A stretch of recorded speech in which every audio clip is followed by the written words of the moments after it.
Go ahead.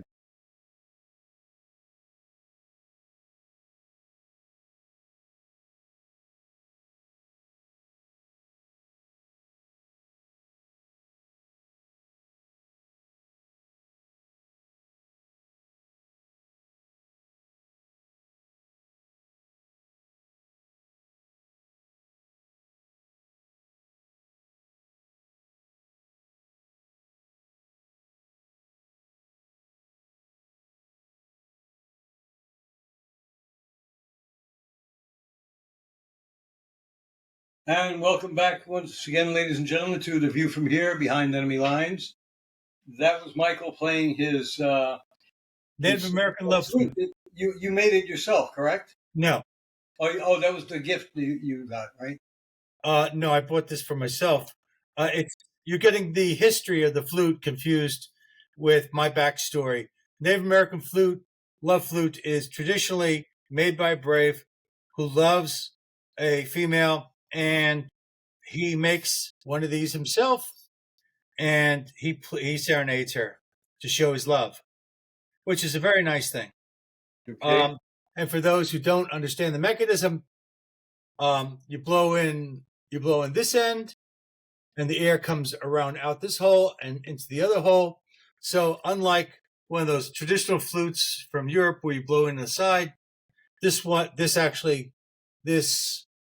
air controller actually pushes the air in and does the work for you. So the reason why we're doing this particular podcast is because, here we go, I fucked up. We're supposed to be doing this on Wednesday. I put the wrong information down, and We're supposed to talk to Nick, but on Wednesday. Right. And poor Nick has got an answering machine thing that probably makes him feel like he did it wrong. So we may not even see him tomorrow if he goes, oh, well, I wasn't there on Tuesday, and I thought we were supposed to do it on Wednesday, so I didn't show up. That's probably what's going to happen. So I'm going to have to text him and let him know that it was my bad. Oh man, this is weird. Every time I get like sunlight right in my eyes, I wind up with these little things that I see afterwards, which are it's weird. It's like if you're watching a screen and something blanks out. How do I explain this? You're looking at a screen and all of a sudden you looked at something and now you look here and you see the outline of that something, whatever it was. Okay, it's taken away from my vision. It's weird. Yeah, I think the proper term for that is a halo. Right now it's a halo. The other day I had one that was like a quarter moon or something, or an eighth of a moon. It was weird. Not a smooth one. I don't know what the cause of that is. It looks like it's pixelated. Okay, let's put it that way. And I can't look at it directly. I try and look at it directly. It keeps moving to. Right now, this one. Well, yeah, this one's in front of me. If I look at you, but if I look at it, it moves down further. It's strange. I got to talk to my eye doctor about that. No kidding. Yeah. Go ahead. Explain what you know about that. Oop. Nothing. I just said I think it's called a halo. A halo. Okay. It might be glaucoma or cataracts. Well, I have cataracts that are coming. They've been watching the cataracts for several years, and the doctor keeps telling me every time I go, and I was there just a month and a half ago, that they're not ready yet. Well, here's the thing. Did you know that if you get LASIK surgery, that can get rid of cataracts? Well, yeah, it's going to be by laser.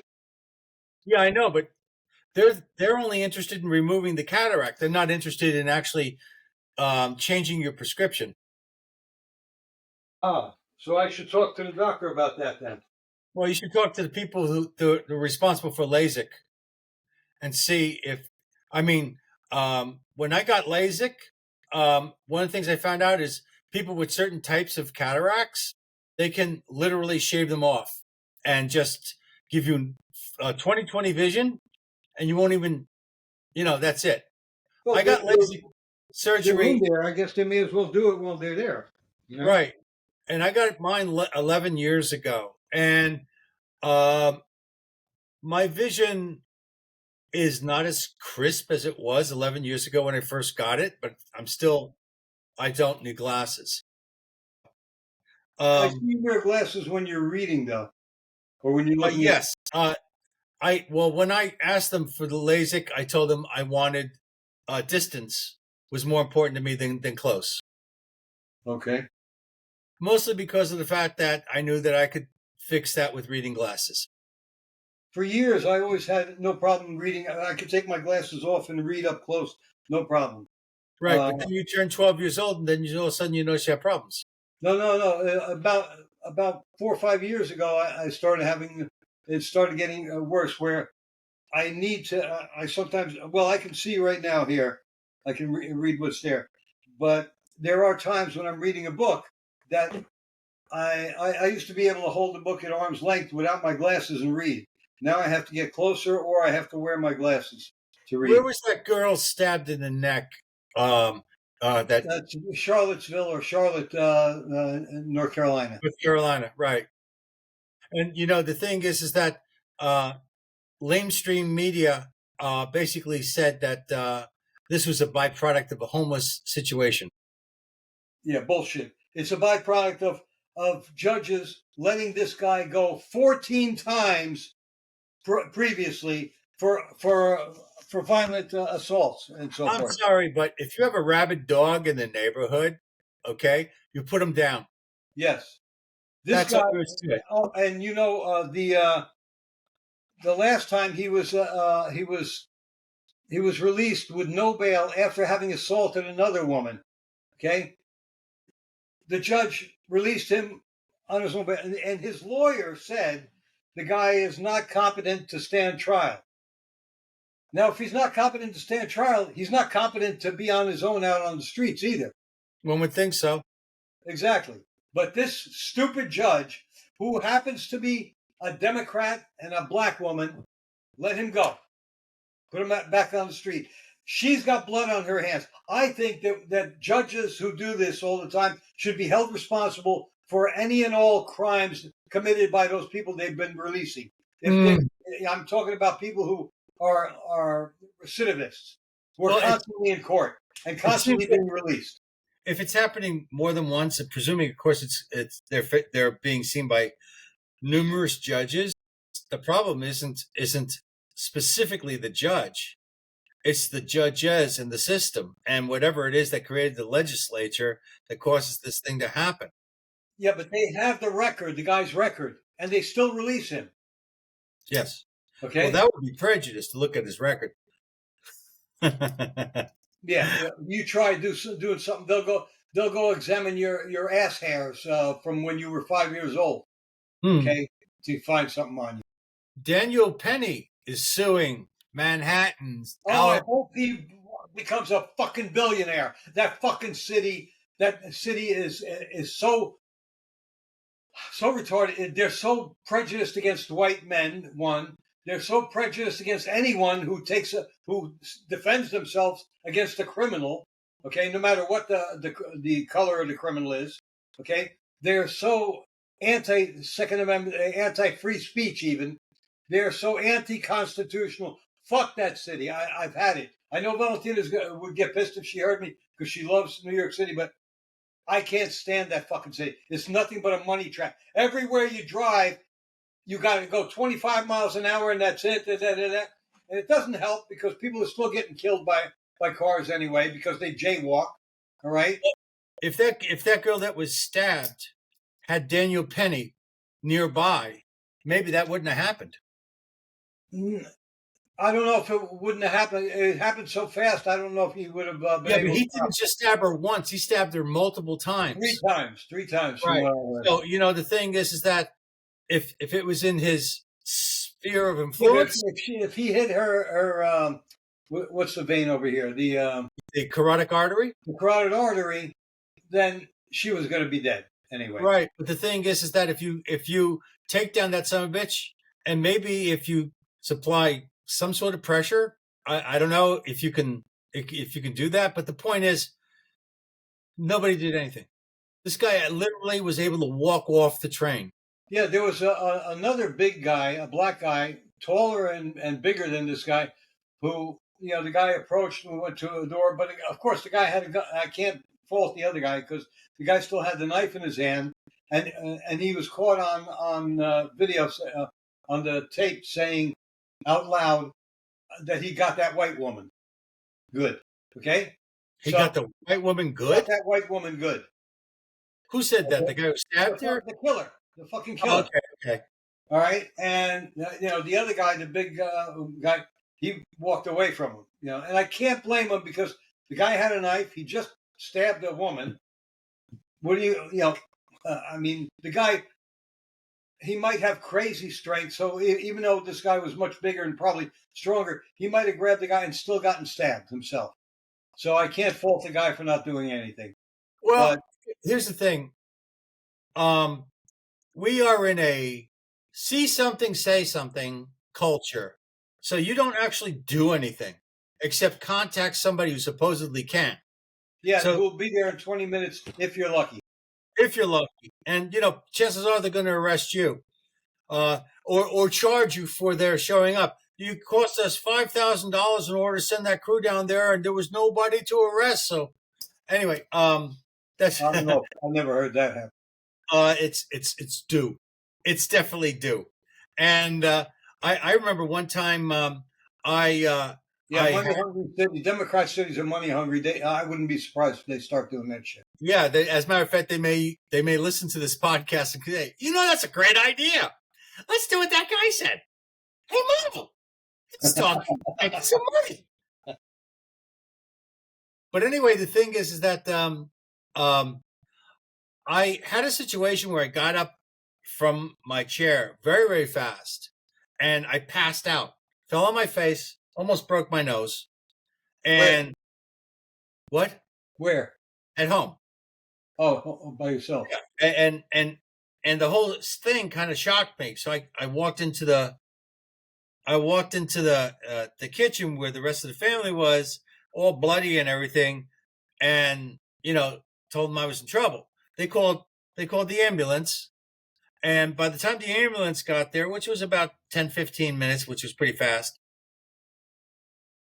when they showed up, I said, "Listen, I think I just got up from the chair too fast, and so I don't think there's anything really wrong with me. So we don't need the ambulance." They charged me for the ambulance anyway. Oh yeah, they have to charge for coming out. Yeah, most of these things are private ambulances. Actually, that's why you'll see 2 or 3 ambulances respond to a call because they're trying to get there first to get the customer. There was a film that starred Bill Cosby and Raquel Welch and I think Harvey Keitel back in the 70s. I can't remember. Mother Jugs and Speed. Okay. And it was about the competition between ambulance services to get to the client first. All right. Like a lot of other things, it's all about money. You know that there are no ambulances in a lot of other countries in Europe? Sweden, for example, something happens, you have to get somebody to give you a ride to the hospital. There are no ambulances.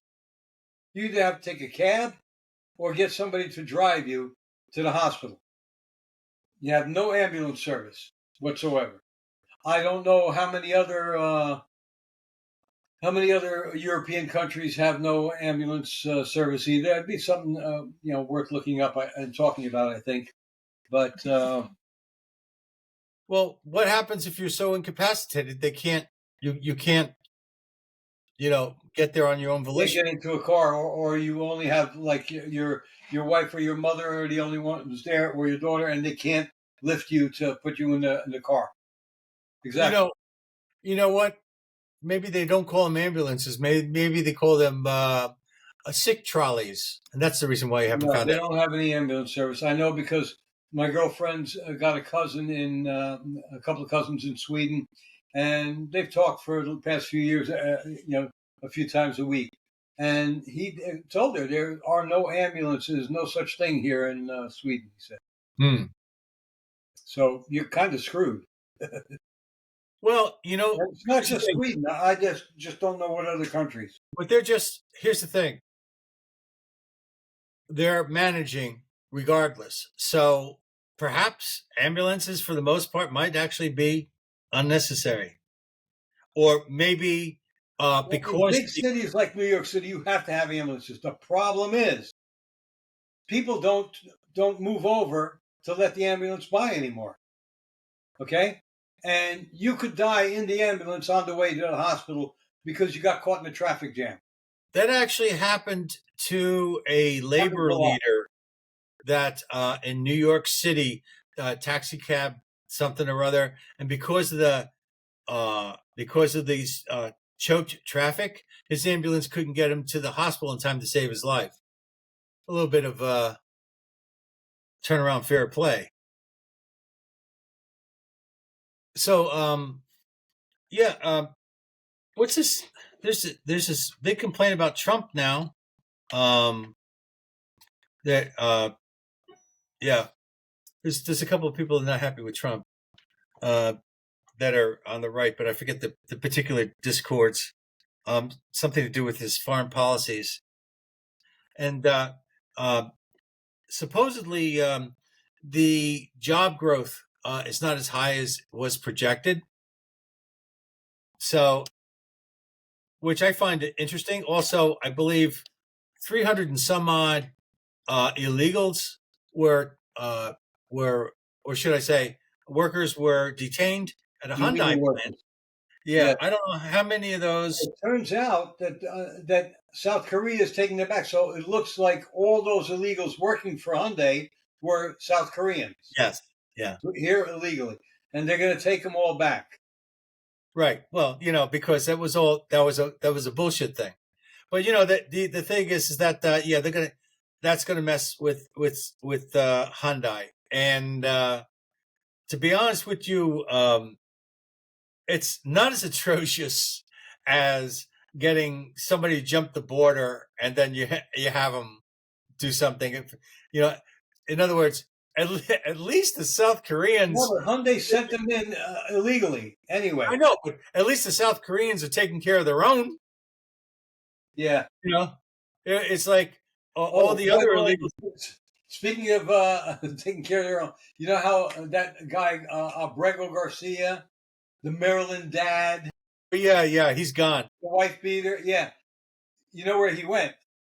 They were going to send him to Uganda, but he said, "I don't speak the language. Their official language is English." Okay, and he's seen on video talking enough English to the Tennessee State Police that yeah, he can get by. But it turns out, I think they decided on, I forget the name of the place. It used to be known as Transvaal, I think. No, Swaziland in South Africa. It's a little country. It's not no longer known as Swaziland, but they sent him there. I Okay. don't care wherever he Yeah, is. let him go. This fucking country. Look, there are no prisons that are going to be better to stay in than American prisons. A way Even there, you don't want to be in an American prison anyway. of satisfying the left, and also dealing with our problem with these illegals.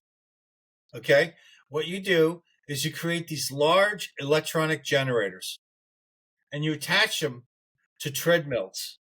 They used to do that.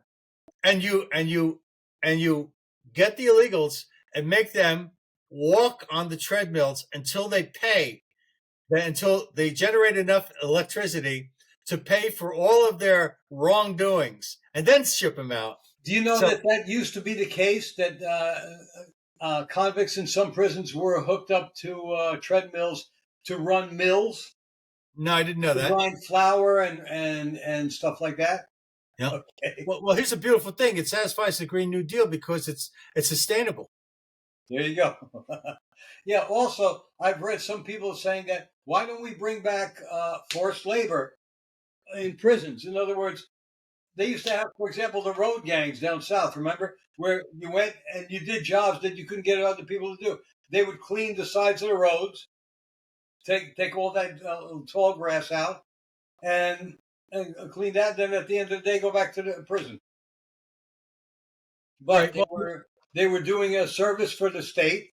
They were serving their time, and We still have a little bit of that when it comes to public service, when you have to give back because you committed a minor offense and do community service.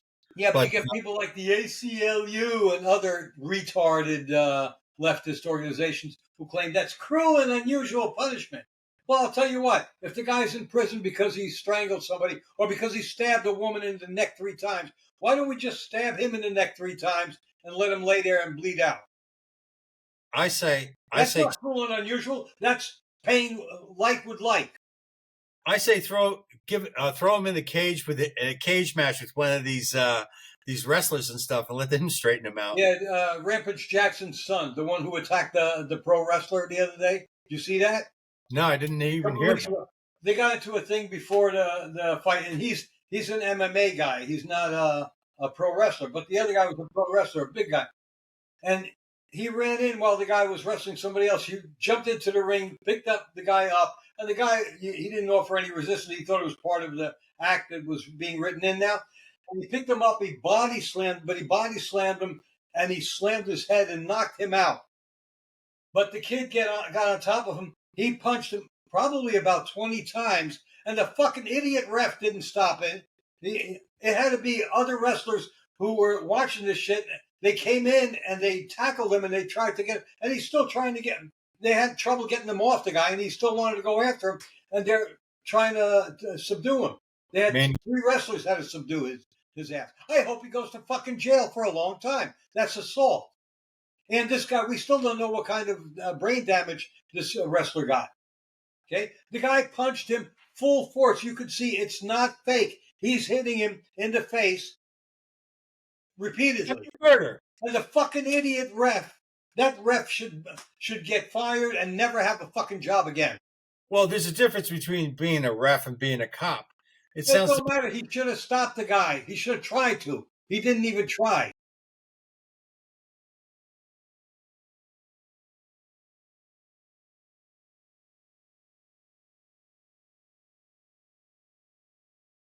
No, he's an MMA guy. His father was an MMA champion. He's legendary. Rampage Jackson. His father was a mutter. His mother was a mutter. That's a Seinfeld joke. His mother was a mutter? Was it Seinfeld or was that Abbott and Costello? No, that was... I think it was Abbott and Costello originally. You know what? Yeah. It was Abbott and Costello. Yeah. Well, I say over and over again, can't stand it, but that is a funny routine. Yeah, that is, what do you mean his father was his mother? Yeah, Seinfeld did do it because Kramer... He may have done it also. Kramer overheard, was at the betting thing, and he bet heavily on this one horse because of this guy talking that stuff.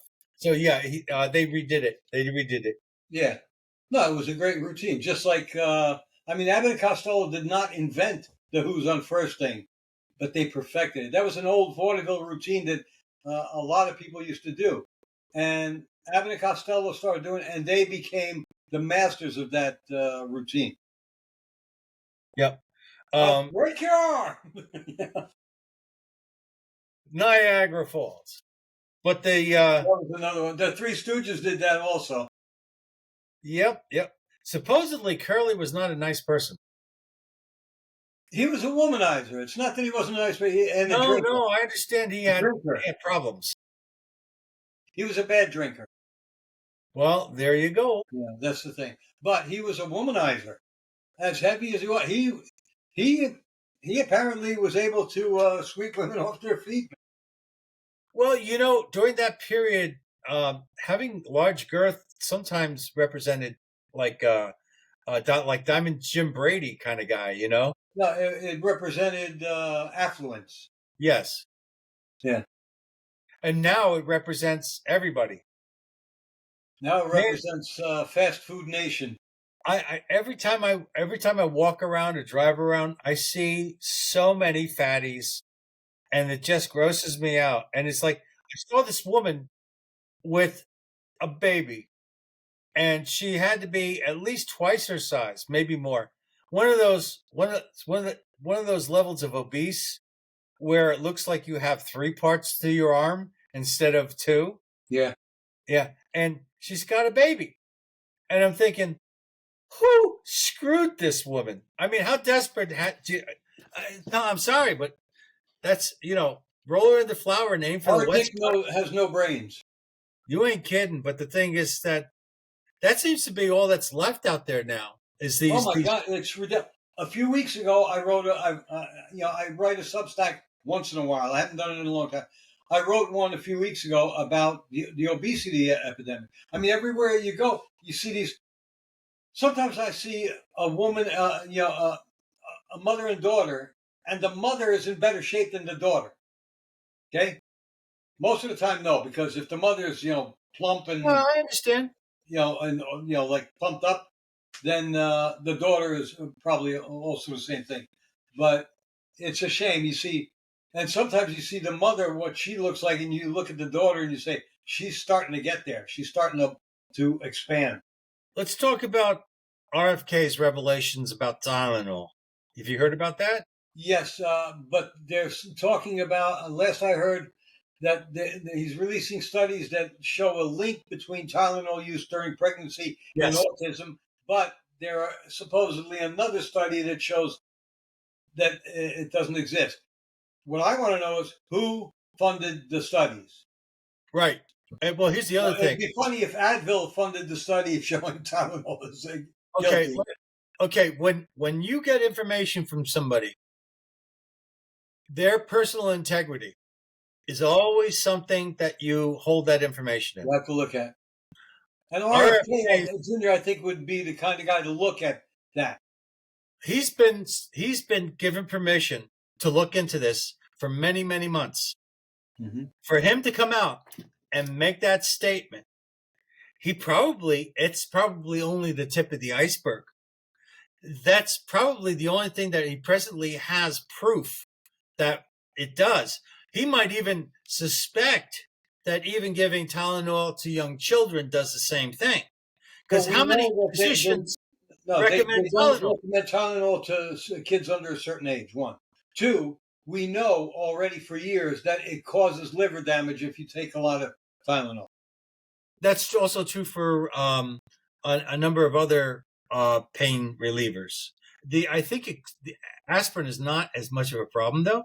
Aspirin is not, but aspirin will give you stomach problems because. Yeah. But it could, if you take a lot of aspirin, you could cause ulcers. However, that's why they have buffered aspirin.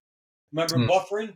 That was just buffered aspirin. That's it. Right. But the thing is that, they constantly said, the doctors constantly said, if the child has a fever, give them Tylenol, because Tylenol is a fever reducer. Okay, so kids have been hammered with Tylenol for the past 20, 30 years. No, more, maybe 50. Well, I said 30 because I wanted to be safe. Right. Definitely go. Yeah, when I was a kid, it was aspirin. That's all they had. But they found out later on that aspirin under a certain age could lead to, Reye syndrome, I think? Yes. Now that you mention it, yeah. Yeah. So you have to avoid giving kids. They did have the St. Joseph's aspirin for children, which was a half dose, I think, and that was supposedly safe, but you still couldn't give it to kids under, I think, 8 or 10, maybe even 13. I'm not sure. I don't remember the magic age limit, but speaking of aspirin, you know how they say take aspirin for your heart and this and that, which may or may not help. I was taking it for a while, but I like the chewables. I used to have the chewables. Then one day I looked at the Bayer chewables.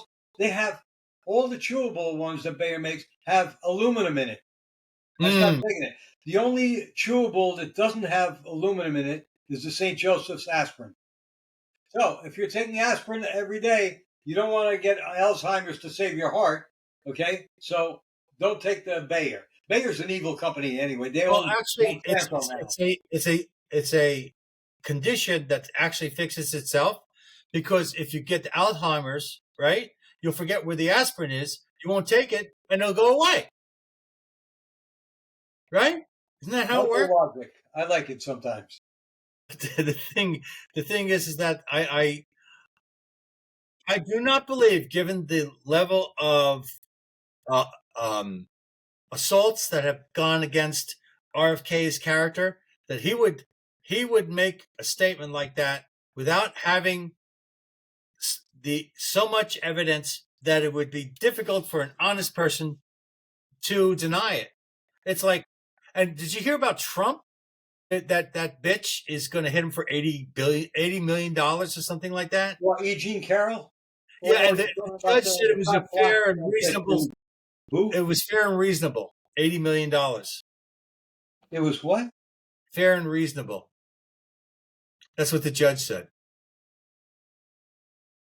That's in addition to what you already got. Another $80 million. Oh, I just saw her on an interview with some guy, and she's laughing about how when they went to court, she said, you had to look good when you went to court. She goes, I had to look fuckable. They had to make me look fuckable. Well, okay, and she said what she did. They did her up like she would have been had her hair in 1981. And she's laughing about it, and so's the guy. This is fucking bullshit, and I hope that one gets overturned. And that she has to fucking pay punitive damages on top. That fucking cunt. This is another X-rated show. Sorry, folks. Right. Well, the thing is that, yeah. But anyway, they're still annoying him. Of course, they're doing it during his administration, so they're trying to distract him. A bunch of. I think we should send all of our our illegals to Venezuela. Yeah, but they're not taking them, unfortunately. Oh, did you see that Venezuela sent jets to follow one of our destroyers? Yeah, they blew it up. Right? They didn't blow it. No. That's one of our military blew up a boat carrying drugs. Okay, I thought that's what you were talking about. Then Venezuela sends jets to follow one of our destroyers. This is going to end badly for Venezuela. Okay? They harass our Navy. Our Navy's not going to take that shit. Look, they have the posture. Yeah. Because what they're probably going to do is nothing, which means there won't be any more ships getting blown up, which means that they'll say, yeah, the United States was out of control. We sent our fighters there to show them what's what, and they stopped. To make it Saddam said after the first Gulf War, he said, "Oh, well, see, they retreated, they left, we beat them, we won." Okay. Meanwhile, that was the war where in 2 weeks the myth of the Iraqi army superiority of 2 million men, all right, army of 2 million men, supposedly the best in the Middle East, if not in Asia, all right, and it was destroyed in 2 weeks. Well, the reason why the Iraqis lost that war and their armor, their tanks, did not behave successfully in the battlefield, is because we found out later on that the backup lights that they put on their tanks didn't work. Did you? By the way, we were speaking of JFK in a minute. Did you watch any of that hearing with those Democrats attacking him, and even one fucking rhino senator? Especially Pocahontas. I watched it for a while. I was disgusted. Every single one of those Democrats deserved a backhand, men and the women. Oh, that friggin' Elizabeth Warren. Oh yes. She deserves to have her head held underwater for a minute or so. All right, she deserves to be waterboarded just for the principle of it. Well, didn't he expose her for taking money from pharma? And he did that. He mentioned that to Bernie Sanders. He mentioned that to Bernie Sanders, who was attacking him. And Sanders goes, "Everybody in this room is taking money from pharma." Wow, that's he's saying he's guilty. Probably one of the few true things he said recently. Okay. Yeah, well, the thing is that sounds like he's reached the point in his age where he's going to say stupid shit more often. He said, "Look, he's a Democrat socialist, which means communist, and he's supporting Mandami for mayor." Well, he doesn't have a choice. He really doesn't have a choice. He has a choice. Don't fucking support him. But they're both Democratic Socialists, which means they're both communists. So the communists, they have to march in lockstep. They don't want a Republican. The collective. They don't want a Republican to be in charge of New York. Because if you have a Republican like Sliwa in charge, there won't be any crime. Yeah, last time you had a Republican in charge, Giuliani, he turned that city around 180 degrees. It was crime-ridden. It was filthy. You didn't want to go there. And then all of a sudden it became a place where you could go. Even Times Square was cleaned up. He was in a car accident last week. Yeah, bad one. But luckily got heavily injured. And every time when something like that happens now, I wonder, was that engineered? Oh, I think so. It's hard to say. I mean, bad shit happens. But I wouldn't be surprised. Let's put it this way. I would not be surprised if they tried to kill him. Because he's 80-something years old. And it's also their modus operandi. Yes. Accidents happen. Look, they've run out of excuses for suicide, so now it's back to the accidents. Yep. Yeah. A large portion of the Washington police committed suicide, but it's not related. Capitol Police. Yeah, Capitol Police. Yeah, was it 5 Capitol Police plus what looked like a perfectly healthy other guy gets a heart attack? So I don't know, man. And then on top of that, these guys are in these hearings, these trained. Listen, I was in the service. Okay, now I didn't see any action, but it would take an act of God to get a serviceman to cry on the witness stand, because we all have a board up our ass when it comes to stuff like that, you know. Well, they got paid enough that they started crying, thinking of, oh, how wealthy I'm going to be. I got to put these crocodile tears out. Oh my God, yeah. So I don't know, man. It's just like the corruption runs very, very deep, unfortunately.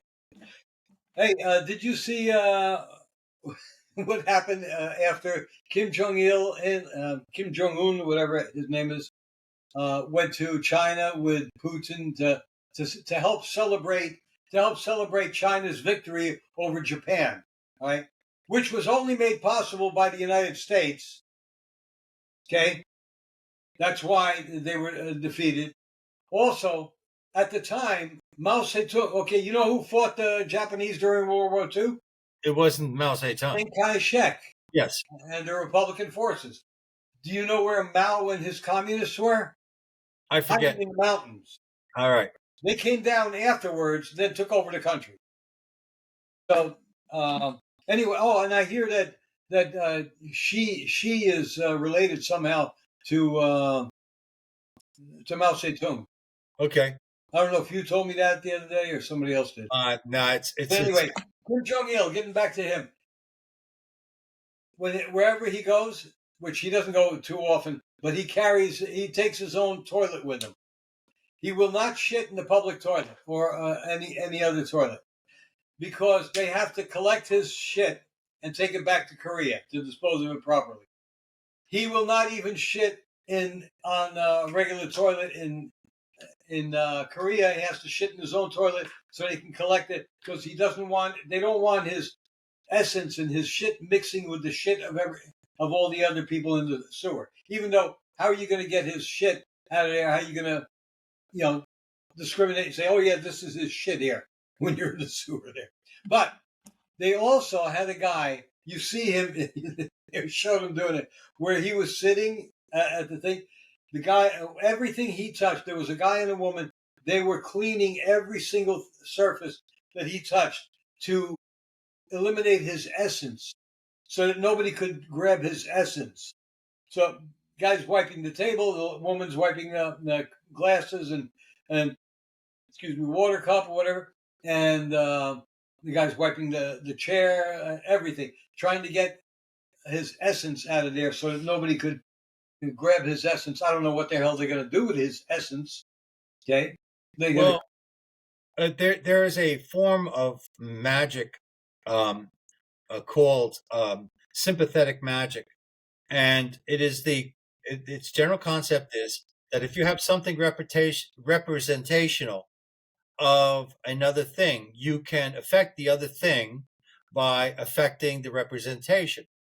So this is why people would like famous people in history. I forget who offhand would clip their nails and have it all collected so that nobody could use it against them with using magic. right, because every part of your body is always part of your body. But the other thing is that if you look at the Cro-Magnon man, if you go to the cave paintings and you see pictures of people throwing spears at bison and this, that, and the other thing, that was not them taking a Kodak moment. That was them using sympathetic magic to kill the bison in the picture. So this way, when they met the bison, they would be the killer. Right. So it's the same thing. Like if you want to So get it a job. wasn't a historical representation then. It was what they wanted to happen. Right, but they also believed that the two were related. So it wasn't just I want it to happen. I've already started making it happen by this thing is that. So Okay, it's the traditional what do they call it? Manifestation. In other words, yes, you believe you already have something and you've got it. right, right. Just think of it as a steering wheel. The steering wheel isn't what gets you where you want to go. It's what turns the wheel, the tires. So, but there's a direct correlation. So the thing is that if they're talking about essence and stuff like that, they're afraid that somebody who follows this line of thinking is going to do that. And here's the other problem. He clearly believes that that's possible. So if he believes that that's possible, and if that's not done around him, then he's going to feel scared all the time because he's sure that somebody's going to pick up his essence. Yeah. So they're doing it to satisfy his own superstition, his own fear. There is a way around it. So the way to eliminate the possibility of being a victim of sympathetic magic is to recognize that the creator created you without back doors. That the only way you can be harmed is by your own permission. Huh. The man upstairs takes good care of you. That's cool. That's if you want to go down that rabbit hole. Oh, did you see also during the thing that China paraded their DF-5C nuke, which supposedly has a 20,000 kilogram range? That's and those wait. are Kilogram is the what? Kilogram has to do with its strength. I'm sorry, not kilometers. 20,000 kilometers. Okay. Okay. So, and supposedly they are aimed at the United States. Yeah. Well, all the more reason for a golden dome. For what? Golden dome. Oh, yes. There you go. So the thing is, here's the good news about nuclear war. A lot of people always talk about the bad stuff, but there's really great stuff about nuclear war. If somebody drops an A-bomb within the blast area that you won't know it. And the other thing is, unlike ending up in a hospital bed all by yourself, dying by yourself, even surrounded by people, because death is always personal. You'll have everybody around you going at the same time. You won't be lonely. Yeah, you might wind up like in some people in Hiroshima and Nagasaki as shadows on the ground.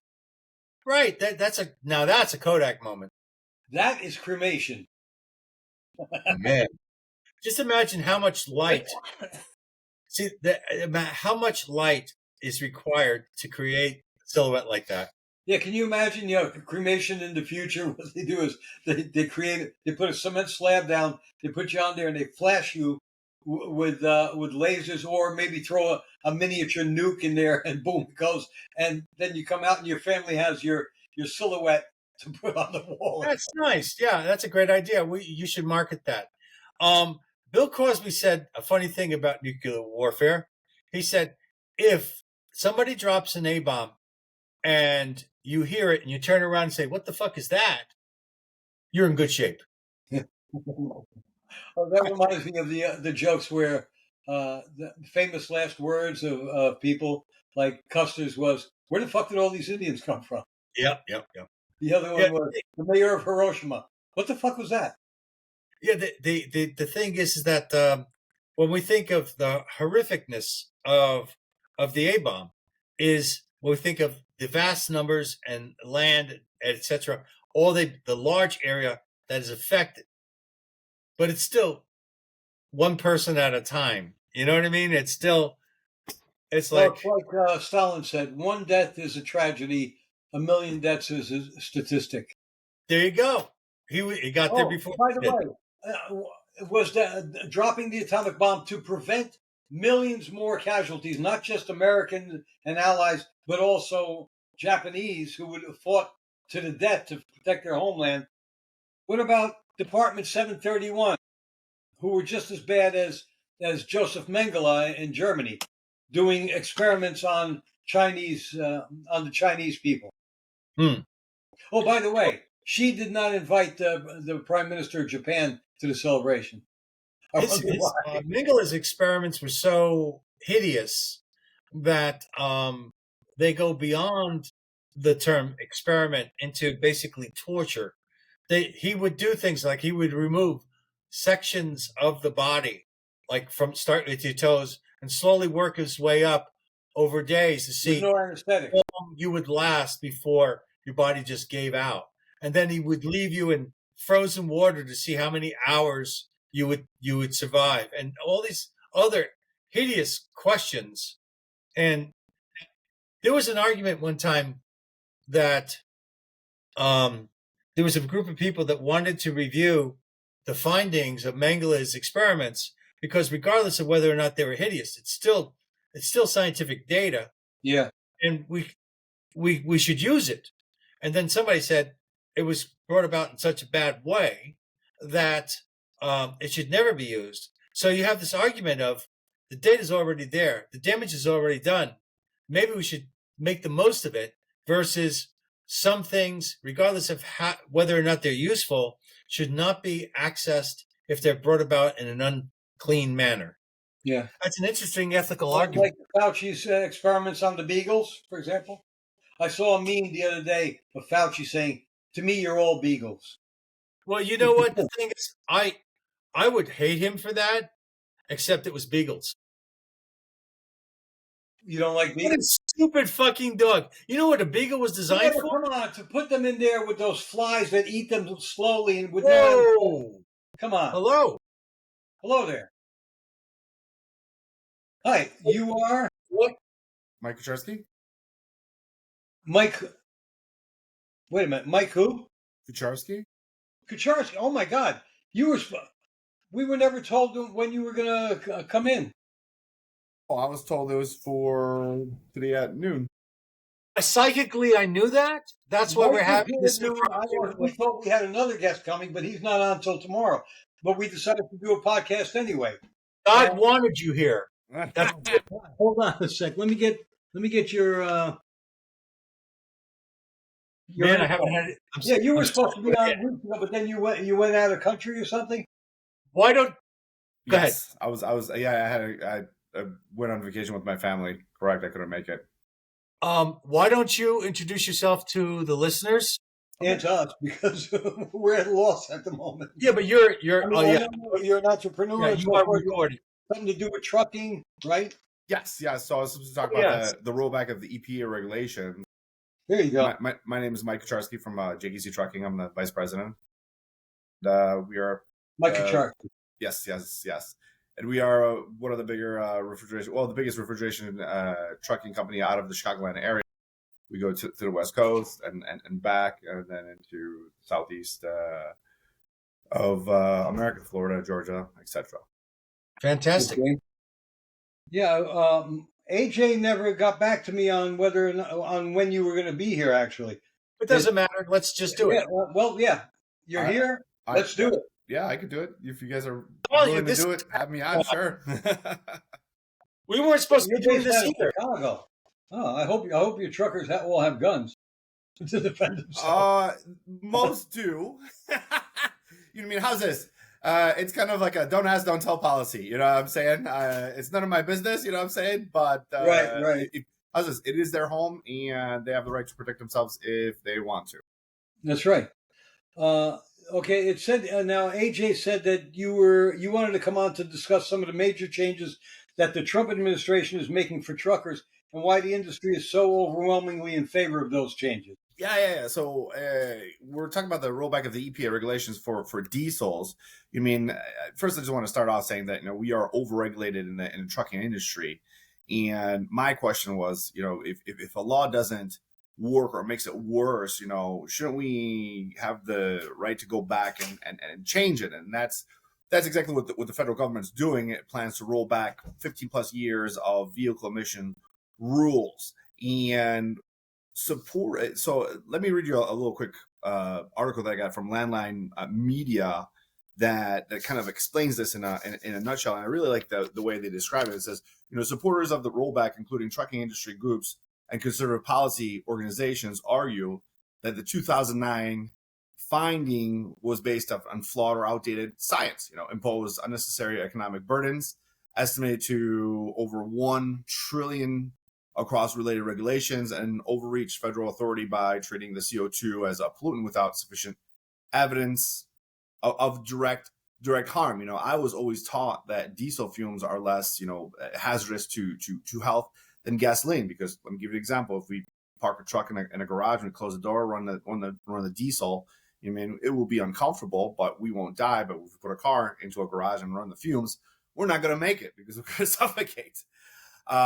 So yeah, this has caused a lot of truckers harms because they've put on these DPF filters or DEF systems onto the truck that kind of reroutes the smoke through the engine, and it goes into this, it traps this in this canister, and it's supposed to burn off this canister, and it works, but it doesn't work great. But the biggest issue is let's say you and I are driving and there's a malfunction with the system, and it puts you into something called a D-rate mode. And D-rate mode is very dangerous because it makes the truck only go to 5 miles an hour. So let's say we're in a truck and we're driving the team down the highway, let's say in California. Where are you guys from? Are you guys in California? I'm in Pennsylvania. Okay, I'm in New Jersey, behind enemy lines anyway. But yeah, so let's say we're somewhere on the East Coast and we go to D-rate mode, on the highway, we're going to 5 miles an hour, we're going to have trouble getting a big rig off onto the shoulder. And then let's say we find a shop, let's say 15 miles away to get repaired. We can only go 5 miles an hour to get to that shop. It's going to take us like 3 hours. That puts the driver in danger. Yeah, it's and we don't have an override button. That's the worst part. That's a California regulation? So it all started with California. It's kind of annoying because California kind of dictated to the OEMs that they wanted this device. California is the only one that mandated the device. And the OEM said, okay, we're just going to make this for the rest of America, which is kind of annoying because New Jersey doesn't have it. I know New York and New Jersey have strict idling laws, and they're trying to jump on this bandwagon, but they just started making new trucks with these DPF systems. And the problem with these DPF system is it's a lot of technology that went into a truck. It's another $40,000 of accessories that they add onto the price tag, which trucks are already overregulated.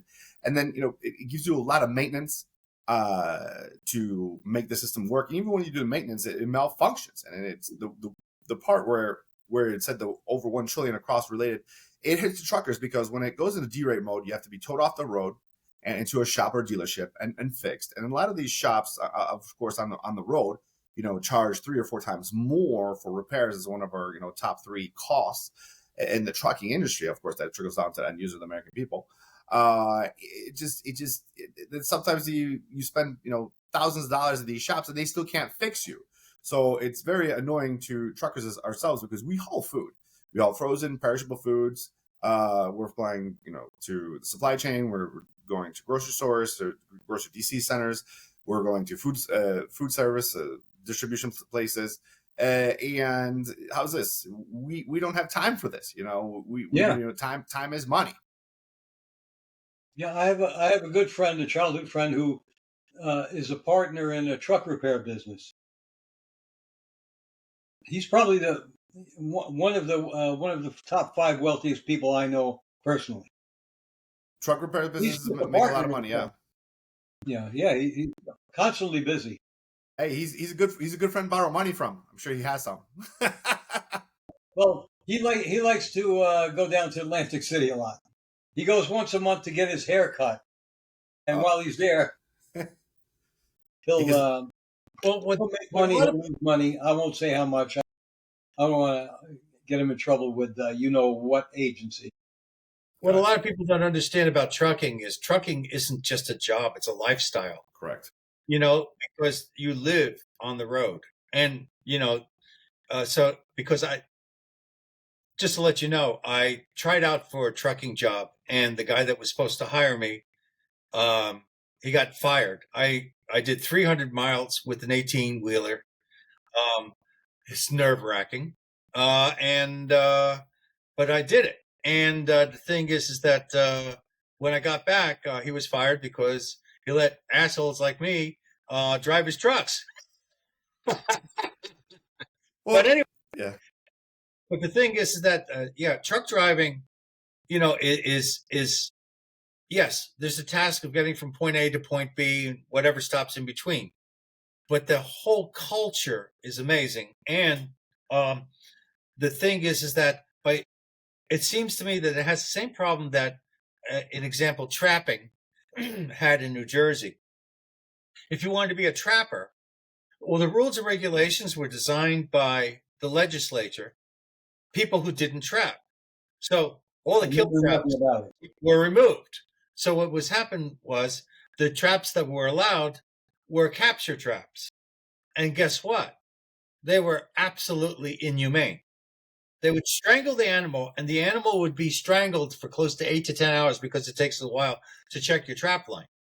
So the point is, people with no real experience made the laws that people with experience had to live with. And it sounds to me like your problem is that problem that the legislation that is being imposed upon you is completely disenfranchised from the actual experience and even the mechanics of your system.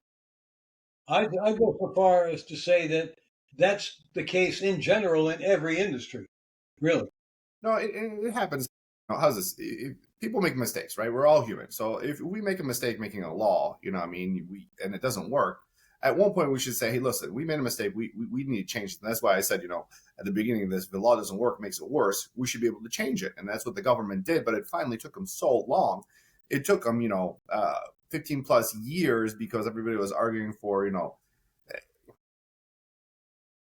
climate change, global warming, et cetera, et cetera. You know, everybody wants to do electric trucks, you know what I mean? And also electric trucks. Electric trucks are great, but how's this? They're not going to work for long haul truckers as myself, you know, and just to give you guys an idea, and you guys probably know this, but just for the viewers, you know, over 70% of all goods are moved by trucks. So you buy food, couches, et cetera, cars, everything's moved by trucks. Everybody's like, oh, well, let's put it on a train. The train is only a crutch. 70%, that's a lot of stuff. So we need to keep these truckers moving because the more expensive these truckers have ourselves, the more we have to charge. That's all rolled to the end user, the American people. And it's unfair for the American people. Everybody's complaining about inflation and this and that. I mean, these are one of the issues that we're dealing with. To tell you the truth, since COVID, new trucks gone up 35%. And we can't afford them. We haven't bought new trucks for quite some time because how's this? My margins are a razor thing. I don't make 35%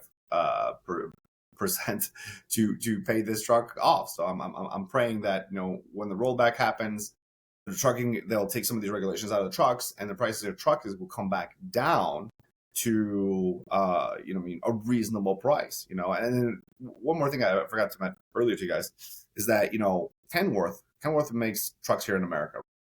I think they make some in there's a plant in Ohio, excuse me. But they also have a plant in Mexico, right? And if we're a Mexican trucking company, we could buy Kenworths without any particular filters, any regulations. They stopped putting them out in 2022, 23. So my question is, why could the Mexican trucking companies buy regular trucks without these EPA devices? And we have to, if we're all, shooting for global climate change. That's the really unfair part. That right next door the country could do something like that. That's always questionable to me. If that's an argument I would stand behind because of the fact that it is a foreign country. It's kind of like they're delivering here in the United States. Yeah. Yeah, but a lot of these Mexican truckers, we bring a lot of produce from Mexico, and they're bringing all this produce to the American Oh, border. they're crossing this. That's Yeah, I didn't know that. exactly. Oh, it's not. Okay, well in that case, yes. So yeah, Also, I understand that California has regulations under what's his face, Greasy Newscomb, that trucks have to be under a certain age to be able to drive through California. correct, and that's part of the EPA regulation. The reason they say that, so it's 5 years or less, and that's because trucks with 5 years or less will have the newer EPA particulate filters on there and all the devices on there. So that's why they're doing that.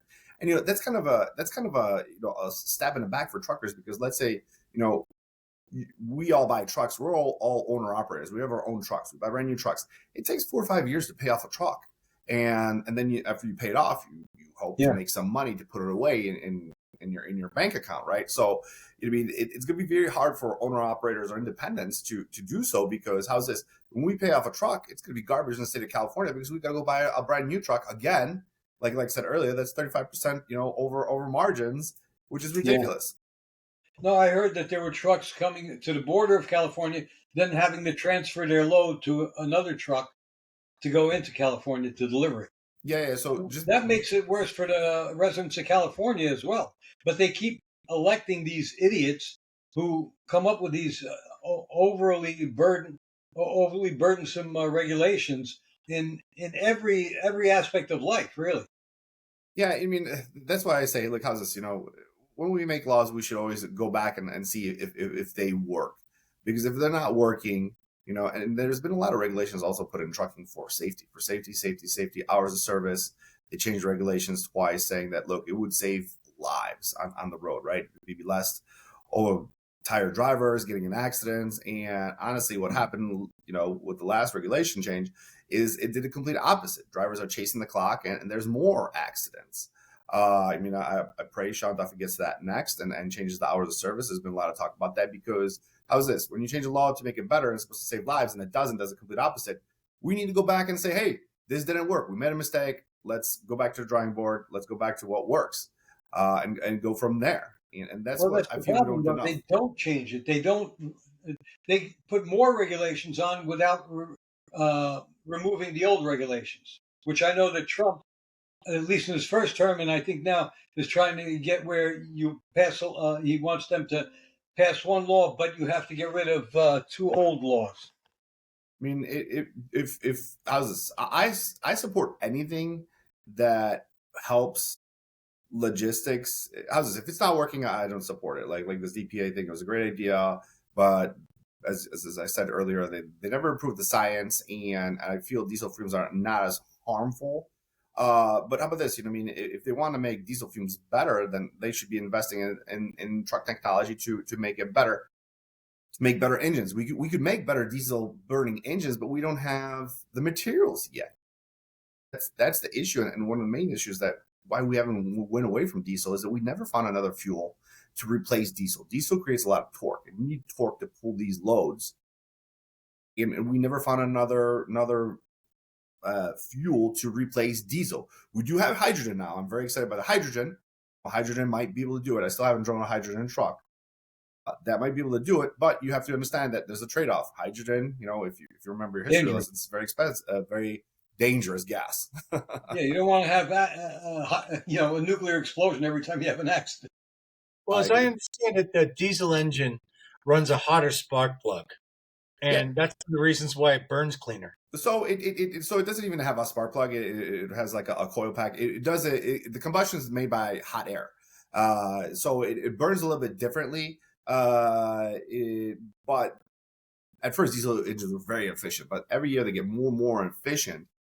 And now we've come to the point that we can make such advanced fuel injection systems that it kind of like puffs diesel into air, so there's a clean burn. But that's what I was saying, that there's a patent out there, but the problem with that technology is we don't have the materials yet to do it, because it works only for a short period of time, and then the engine kind of falls apart and explodes, which is doesn't work. But how's this? We still have a lot of runway to make it better, and in the long run, I feel like if we move away from diesels, let's say we move to hydrogen, we shouldn't go to a single source engine. We should go to a hybrid truck, because right now when my diesel engine dies, I'm dead in the water. I would love to have something else, even if it would be electricity as backup. So when my main system goes down, I could have the driver get off the road or get to a service or make it back to the yard to get fixed. I think that'd be great. I mean, honestly, I would love a truck with 3 different systems, because we're hauling produce, fresh strawberries. We can't afford to be stopped. We got to keep rolling. Well, the other problem is that no matter how light and engineered the compartment is, the load is the load, and so you cannot make it any lighter than the load. So the thing is, you got your work cut out for you, because that's a tough nut to crack. But the thing is that if legislation continues to interfere with engineering, it's going to work against us. And fortunately, we have Trump in charge. Are you aware of whether or not have you got any feedback from the Trump administration about this? No, directly from the Trump administration, no. But we're just going by what Sean Duffy is communicating. And Sean Duffy is I think he's a very smart man, and he's a great communicator. So we're getting what everybody else is getting from the public.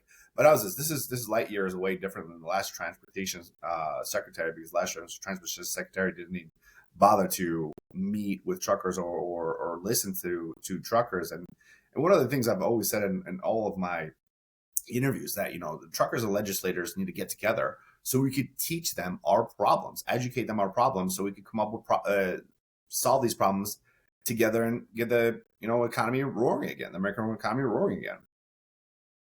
Speaking of which, all my life I remember diesel was much cheaper than regular gasoline, and then all of a sudden a few years ago, diesel became much more expensive than regular gasoline. Why? That's a great question. I really can't answer that question. I can make a guess as a business owner. I think it's mainly taxes, really, state taxes. Yeah, I believe facilities on the road. That's the problem. The government or somebody, the oil companies have decided that, look, diesel is a very lucrative business, because they say, hey, look, 70% of our goods are moved by diesel, and how's this? We are gonna, the bigger issue is, that's a great question you asked. And then when gas prices go down, there's always a lag for diesel. It's a huge lag. When oil goes down, gasoline should go down, diesel should go down, but there's always lag. I can't answer that question, but I can only speculate that it's just for margins.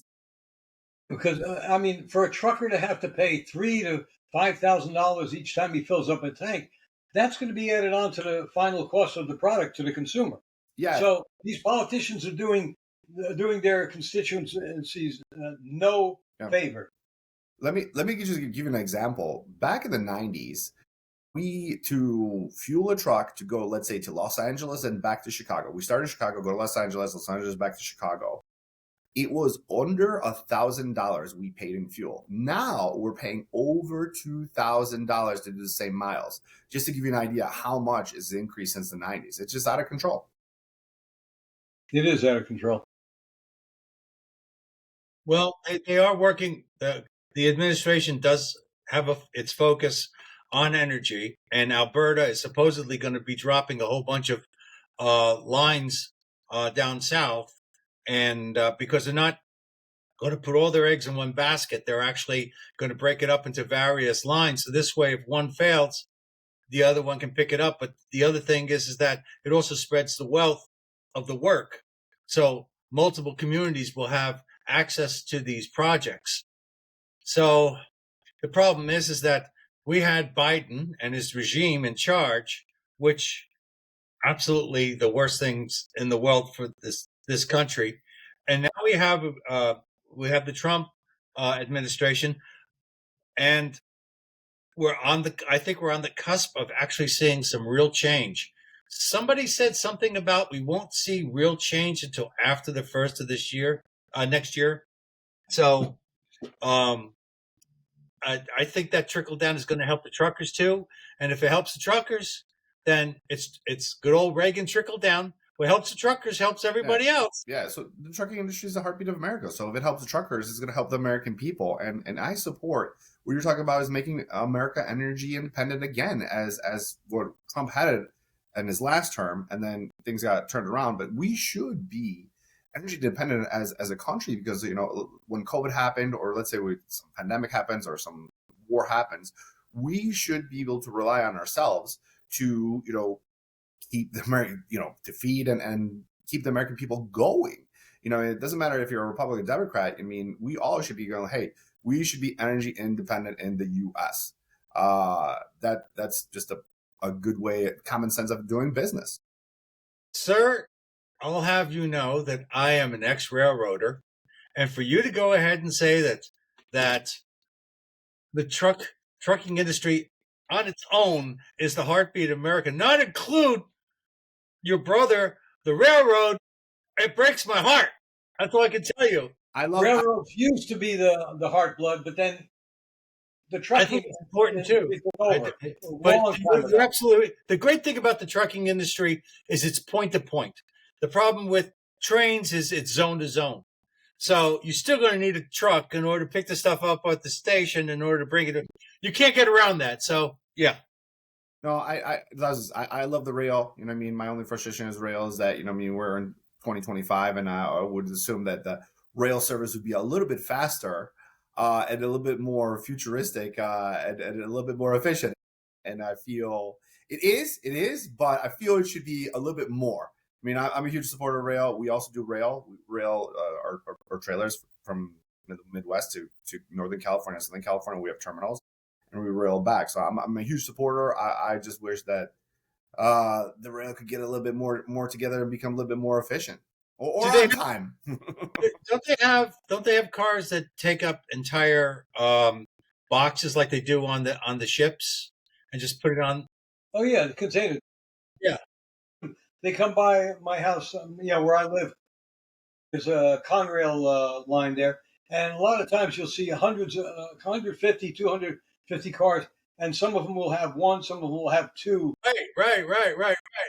I don't know what more you could want. That's modern to me, as far as I'm concerned. No, you're right. Take that off the train and deliver it to the guy, though. Well, yeah, that is great, and I agree. And so I probably explained this wrong. My frustration is when they load the trailers on, loading and unloading sometimes takes 2 to 3 days. That's my frustration. It would be better if that would be a little bit expedited. You know what I mean? By the time the train gets loaded, gets it over to California, gets unloaded, you could have had a truck. I have a solution. Are you aware that on the railroad there's these things called rail cars? They go onto the track themselves. It's a truck that actually is set up to go on the rail. You see them in westerns all the time. Yeah, so just go ahead and do that to your trucks. Well, they did that, and so there was a thing that they built special railroad trailers that they kind of like linked them all together like Legos with wheels. That program kind of failed. I don't know what happened. It wasn't efficient. Nobody wanted to do it. But no, I like your idea, and I would support that if they would say, hey, listen, buy this kind of trailer and you're going to have the service will be more expedited, or will try to be more expedited. That would be a win-win. And I think not only us, other truckers would be definitely, would do it. No, being a truck driver is really, really tough. That little experience that I had, and then on top of that, when we think about truck driving, a lot of people that don't do it, we think fine weather. No, weather sucks. Whoa. And oh my God. And do you have these passes and stuff that you can't get over during the winter? And oh man, it's horrendous. And so it is a dangerous job, and it's a tough job, and it's an essential job, and it should be given the kind of respect that it deserves, because it's essentially a frontline industry. It really is. It's right up there with ambulance drivers and etc. So, it's an essential job. The country needs it, and by hamstringing your people, they've actually cut their own throats. Sorry to hear that, bro. I've got another question. I have to ask this because of what's going on these days. have the tariffs affected the trucking industry, or do you expect that they will have some kind of impact in the near future? So yeah, the The tariffs business have coming in now. so tariffs have affected the industry a little bit. I mean, how's this? We haul a lot of domestic product. It has affected more of the import business. With the tariffs, that's definitely have slowed down. We do haul a lot of produce from the Mexican border back into the Midwest. That has affected, well, obviously that affected the price a little bit. But at the same time, it raised the price of the Mexican produce, but it kind of leveled the playing field for the California farmers because the Mexicans were selling it for so cheap that the California farmer couldn't keep up, and it kind of leveled the playing field that we will have to buy more American produce. And how's this, man? I don't mind paying a couple cents extra to get American produce, but that's just my opinion. No, I feel the same way. I'd rather buy American than foreign stuff. I try and stay away from anything these days from China. Is there any? They're our enemy. They want to destroy us. Is there any, Whatever way? is there any proposed legislation that you're aware of that you'd like the American people to stand behind? Right now,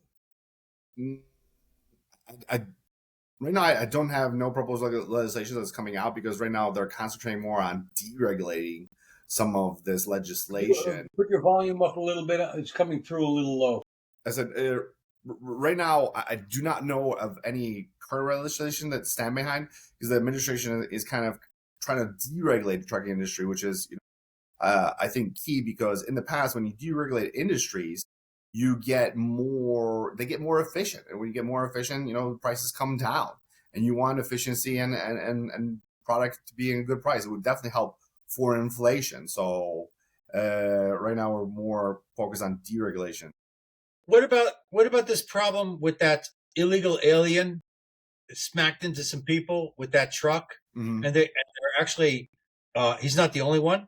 And he didn't even read English. He could only read one sign. Yeah, that's very. So how's this? That was very shocking to me because back in 2018, they told truck drivers that, look, if you had a visa from another country, you couldn't have a CDL, and they said to us, look, you could only hire American citizen drivers. They have to have a valid social security number, and that's what we did. And then the drivers that we had that were on working visas, we had to let them go because there was a time that ran out. So we assumed that, okay, look, only American truck drivers are going to drive in America. And then what we find out is that, look, they were getting other countries. So it's not even like these people came here, married an American citizen, got a green card, and they're working on the way to get it. They just completely skip the process. They give them a CDL. They're not domiciled in the United States. It was how's this? It was very shocking to me. California. Let's put it that way. Well, yes, a lot of it happened in California. I believe there was some in Texas and some in Florida, but yes, most of it is in California. It's all over the place. But for this regulation, 2018, Obama administration said, look, no more working visas for truck drivers. Said only citizens. I was like, okay, we all bit the bullet. We didn't like it, but we had to do it. And then we find out that, you could get visa process. And, the very frustrating part is that, I do sponsor some drivers from other countries. I've sponsored a bunch of drivers from the Philippines. They're excellent working drivers. And it takes so much work and paperwork to get these guys here, and money spent and to get these drivers here and then trained. And they just let all these drivers in from other countries and just gave them driver's licenses. And then the worst part is they let them start their own trucking companies too. And they're not domiciled citizens in the U.S. So let's say we all came from another country, got licenses. Do you think we're going to pay all our fair share of taxes? I wouldn't. I would. Hey, here's a simple solution to that problem. Talk to Hyundai, see how they do it.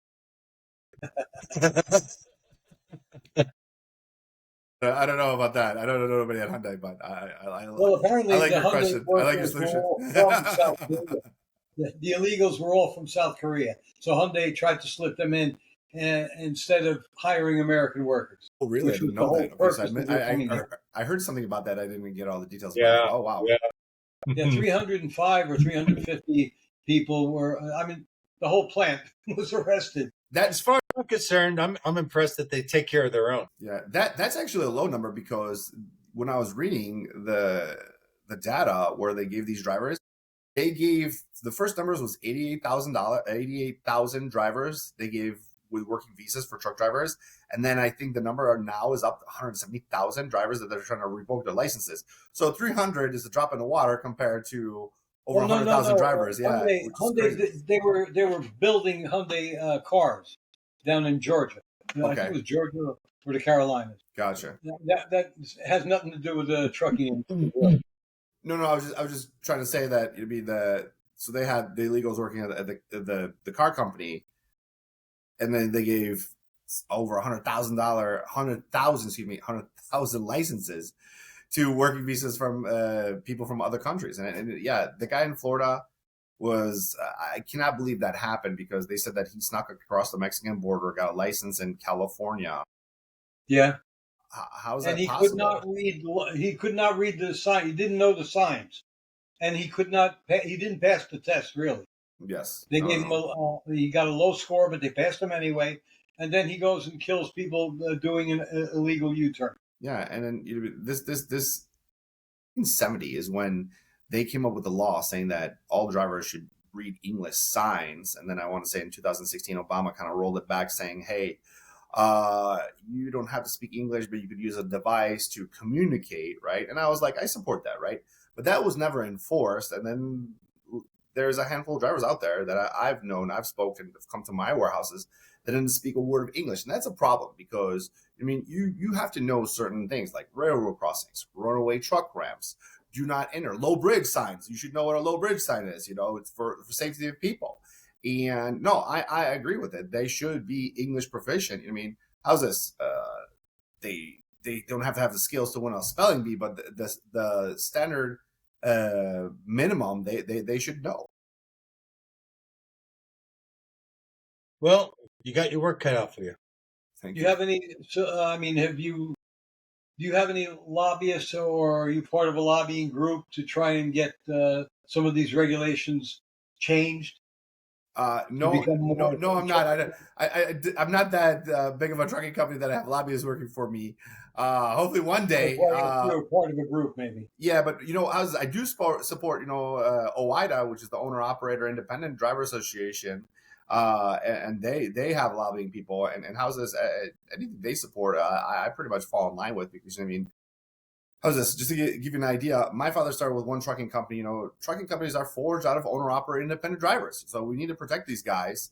And because, most of the trucking companies in America are 10 or less trucks, they are the heartbeat of the transportation group. So we need to watch out for these guys. The organization that you just mentioned, would you like to tell our audience how to contact them? Yeah, so it's called OIDA, OOIDA. It stands for Owner Operator Independent Association. If you go to OIDA.com, all the information is there.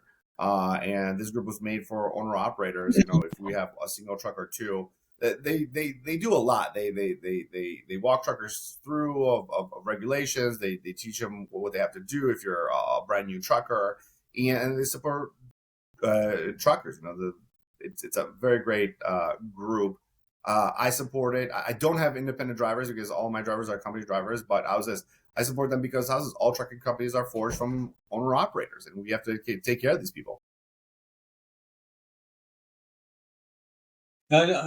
The guy I went to high school with freshman year, that was before I transferred to high schools, he and his wife have been, I think since he graduated high school, he's been a trucker, and he and his wife take turns driving. So I don't think they have any kids, but they've spent the last 50 years or so just driving across the country, the two of them.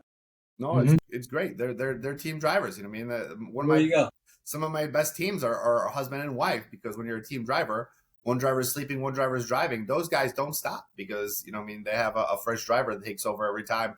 Those guys are rock and rolling. And like you said earlier, it's a lifestyle. You get paid to see America. America's a big country, and yeah, beautiful country. If you got your wife with you, how's this? You don't have to worry about, and you have no kids, you don't have to worry about going back home. You can enjoy life and get paid for it. Also, if it's your turn to sleep, you go in the back and sleep, and you don't have to listen to her yakking at you. Yeah, some of those cabs are amazing. They kind of, they're just really pretty clever. Yeah. So, Anything else you want to tell our audience? You want people to know. You want politicians to hear about. You mean how's this? You mean how's this? Like I said, truck drivers are essential workers. If you ever see a truck driver out there, thank them for everything they've done. You mean how's this? A lot of the motoring public sees truck drivers as a pain because they're going slow, but houses, man, just give them some room because they're running a big truck and it's not easy and they can't go as fast. Give them some room and then houses, be patient with the drivers because they're the backbone of the economy, feeding the American people. Yeah, and as long as you've got the mud flaps that they're supposed to have, I'm okay with you. If you don't have those mud flaps and I have to bust on my windshield, then I'm not happy with you. It's a law by federal motor carrier that you have to have mud flaps. So how's this? You know what I mean? Sometimes they get torn off on accident. Yes. Then there are mud flaps. There's those raggedy ass mud flaps that have been hit by 1,000 rocks. Some of those are pretty raggedy. That's okay. Well, it depends on the owner operator too. Yeah. The only reason why I mentioned that is about 6 months ago I had to replace my windshield, and what a pain in the ass that was. I gotcha. Anyway, well, thank you so much for coming on the show, and it was a pleasant surprise to see you here. Like I said, AJ, your public relations guy, didn't let us know you were coming today. Last I talked to him about it, he was going to set a date for you to come. Okay, that's it. I knew. So you didn't know that he was coming. I knew. Nick was going to be here today. Yes. Well, yeah. He's not Nick. If you scramble the words around, you come up with his name. No problem. Well, anyway, I'm glad we were able to do the interview. We're going to put WWII.com on our website. Beautiful. What is your? We'll give you a little free advertising too. What's your company's your trucking company's website? Yeah, so we can put that on there. It's JKCTrucking.com. JKCTrucking.com. Correct. And you specialize in refrigeration. Yeah, right? Refrigerated and frozen, anything that needs temperature control, food products, we do. So it's frozen, refrigerated. We do it all. I mean, candy. We do some booze and beer. All food products. AKJ. Okay. All right. Well, again, thank you very much for coming on. And like I say, this was really a pleasant surprise. Yes. And actually, you coming on justifies my mistake. No problem. Well, thank you for having me on your show. I really appreciate that and for all the support. You have to wait until everything. Once I stopped taping, just to make sure that everything got uploaded. Yeah. Otherwise, you're going to get an email saying, "Oh, connect again," just to right. Roy should have told you that. We hope you folks have enjoyed this episode of The View from Here, Behind Enemy Lines. We were speaking to Mike Kucharski, who was who educated us on what's going on in the trucking industry, and I hope educated you as well. And let's talk to our legislators about changing the regulations to make it easier for truckers and for the American public. If you help the truckers, you help yourself. You help America. Okay. Have a good day, and we'll see you next time on The View from Here, Behind Enemy Lines.